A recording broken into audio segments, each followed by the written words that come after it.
Hello, my name is Sip Mendez. Welcome to Sip's Techie Tips. Today we're going to look at the M-Audio KeyStudio 49 MIDI controller. And it is a long MIDI controller.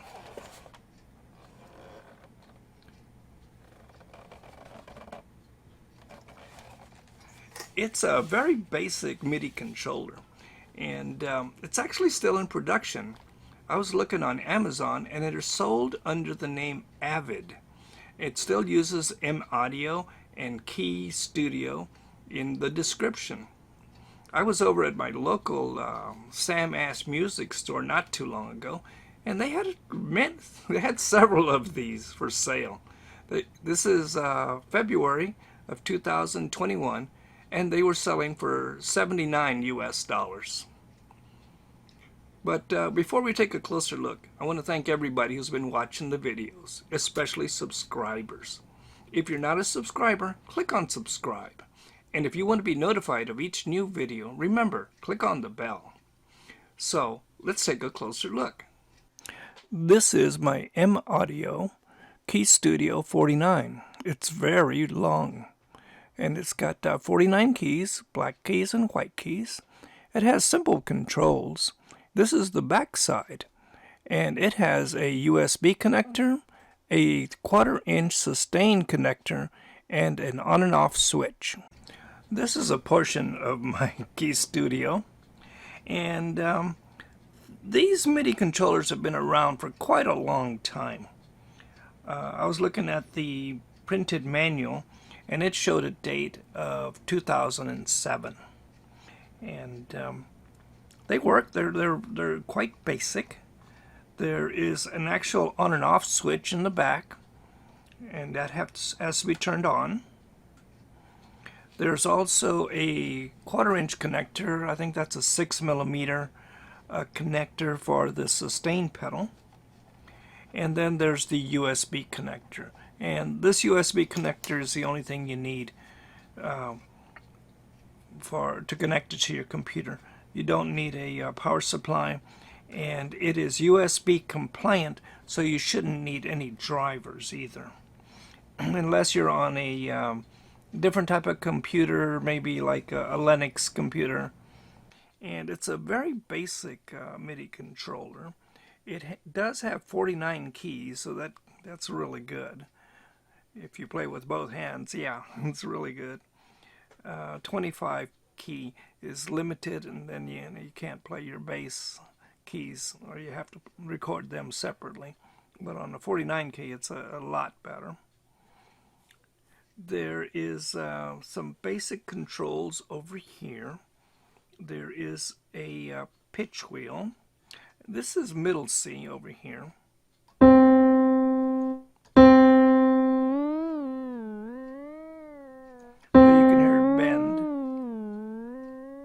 This is like playing on the guitar, and you pull down or up on the key. You roll the string up, and it changes tones.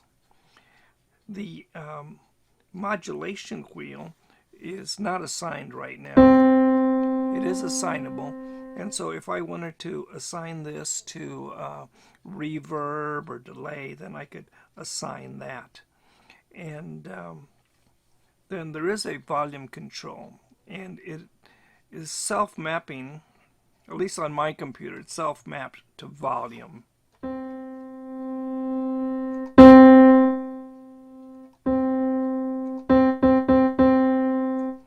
Okay. But it is assignable. You can assign this to a different attribute. It does have octave up, octave down, using these two buttons here. So this is middle C.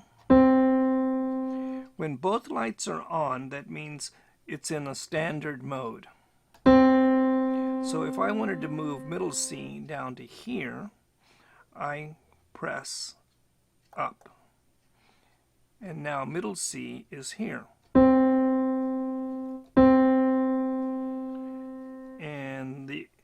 And C2 is now down at C1. To shift back the other way, middle C is back to where it was. If I go down, it goes down an octave, down an If you press both of them together, that's a shortcut, and that will bring middle C back to the standard area. Okay. There is no editor software for this particular MIDI. You have to use the chart that's in the manual, and I will display that for you. All right. Now, one of the things you can do with it very easily is change channels. Right now, I'm sending everything out on channel 1, and that's going to a piano.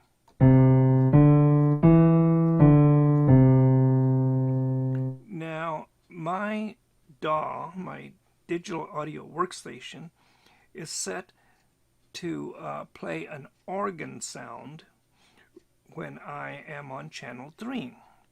So this is channel 1, 2, this is channel 3. To change channels, all I have to do is press Edit and then press F1. And now it should make organ sounds.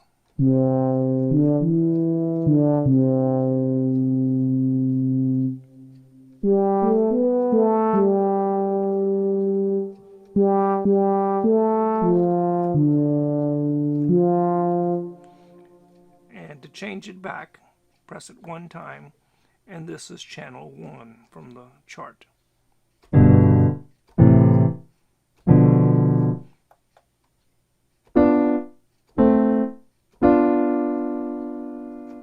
And that's a really nice thing you can do if you play live sessions. You can change instruments by changing channels and not have to go back to your computer. Transpose is shifting the keyboard up or down less than a full octave. So sometimes you'll have a singer and they can't hit those high notes and they need to sing in a lower note. I should say in a lower key. And you can do that directly from the keyboard using the chart.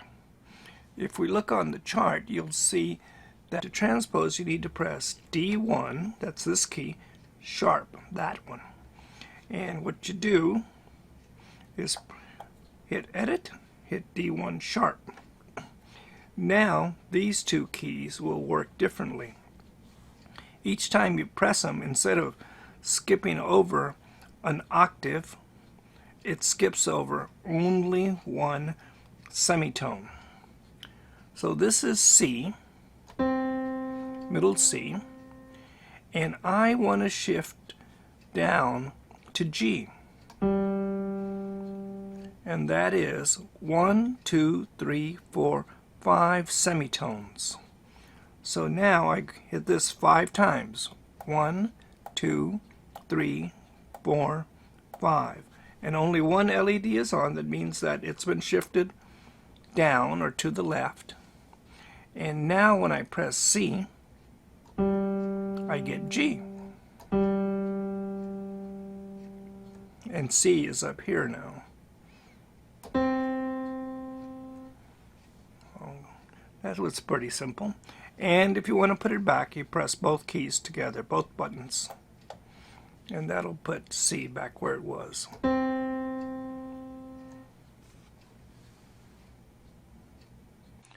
Now we'll look at setting up the KeyStudio with Ableton Live. And this program you can get at the Ableton.com website. Just click near the top where it says Try Live for free.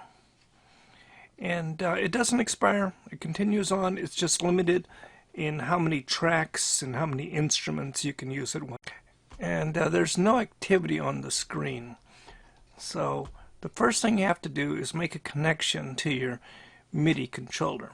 And you do that by going to Options, going down to Preferences, and going to the MIDI link, to the Link MIDI tab. There's tabs here. And right now the only one you need to be concerned with is this one here that says Link MIDI. And these are other keyboards I've used with it. It keeps track of which keyboards you've used. So this one that says none, I'm going to click on the down arrow, and it says there's one available called KeyStudio, which happens to be my keyboard. And I'll click on it. And I want to make sure that Input Studio, track is on, sync is on, remote is on. Sync probably does not matter, but it's on anyway. And we'll just leave it there. And we'll also go to audio, and we'll look at these. And I am using the MME/DirectX audio driver. If you have trouble with latency, then you need to switch it to ASIO. And you need to have an ASIO driver installed for your computer. There is a public one called ASIO 4, that's the digit 4, all, ALL, that you can download for free if you don't have one already. Important ones here is the sampling rate. I'm using 44100. Everything else is defaulted. I am using an input buffer of 512 and an output buffer of 4096. These two control how responsive the controller is and how much latency. Latency is the amount of time between when you strike a key and you hear the note. And you try to minimize that as best as possible. If I make this number too small, then I'll get staticky sounds and have some problems. For me, 4096 works well. The others I leave alone, just take the defaults. These actually show you a little bit about the performance of your interface. So I'm going to change screens. If I look right here and I press a key on the keyboard, that indicates that it is receiving signals and it's listening to all channels. But I am not getting any sound because I do not have an instrument. So I go over here to the instrument rack. I'm just going to pick a basic piano here. And I can expand this a little bit. I want a grand piano. And that is a sample of what it should sound like. Now I can either drag this to this tray or I can double click on it. And I'm going to double click on it. So here is my instrument now and the controls of the attributes for my instrument. Now if I press a key, I can hear the key. And that's good. Now I want another instrument for this other track. And I want a, let's see if there's an organ in here. Here's a Stevie Wonder type sound. And we'll go ahead and we'll pick that one, for this tray. And this time I'm going to click on it and drag it. Okay. It looks similar, but these some of these are actually different. So now if I hit a key, I'll get a sound. All right. I want my DAW, my digital interface, to receive specific signals on specific channels. So right now it's listening to all inputs, and I want it to listen to my KeyStudio. Same for this other track. I want it to listen to my KeyStudio. Right now it's listening on all channels. I want it to listen to channel 1 and for the piano, and I want it to listen to channel 3 for my organ sound. If I want to make my Stevie Wow instrument play all the time, I click on In. And I do the same thing to my grand piano. I'll click on In. Now they're both turned on, but they're listening to their own channels. So right now my keyboard is set to channel 3.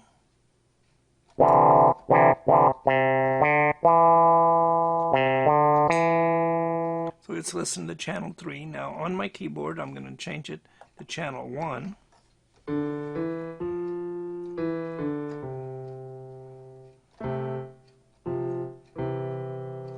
And so now it listens to the piano. And that's basically it, for setting it up, making connections.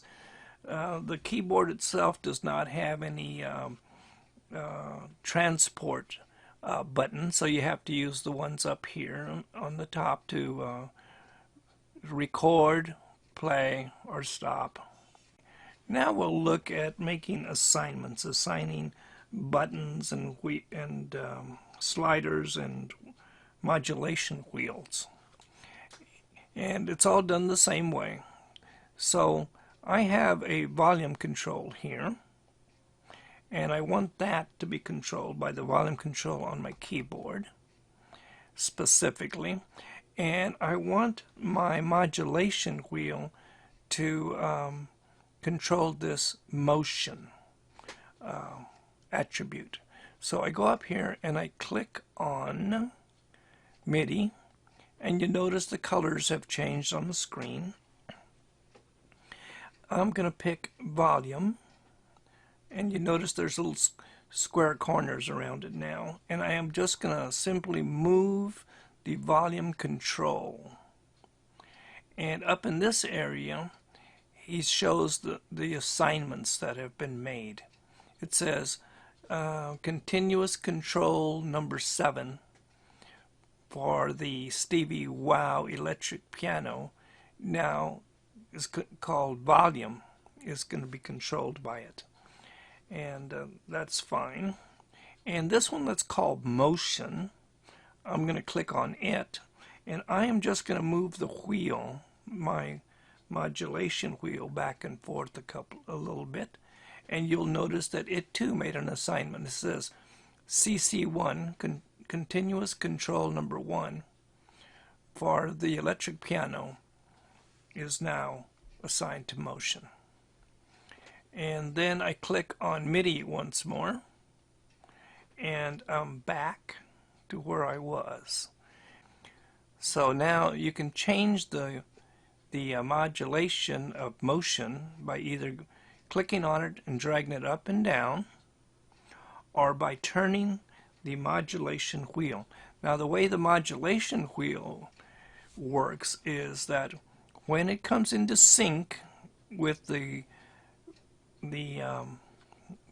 value on the screen, it starts working. It has to synchronize with the indicator on the screen. Now if you get it messed up and you don't like how it sounds, and you can't remember where it was, you can take your mouse and double click on it, and that will set it back to the original setting. Not the last setting you use, but the original setting of when that instrument was loaded. And volume, we also changed volume. So now, again, if I move volume down, and once it syncs, then it will control that. So I can put the volume way down, or bring it up to full volume.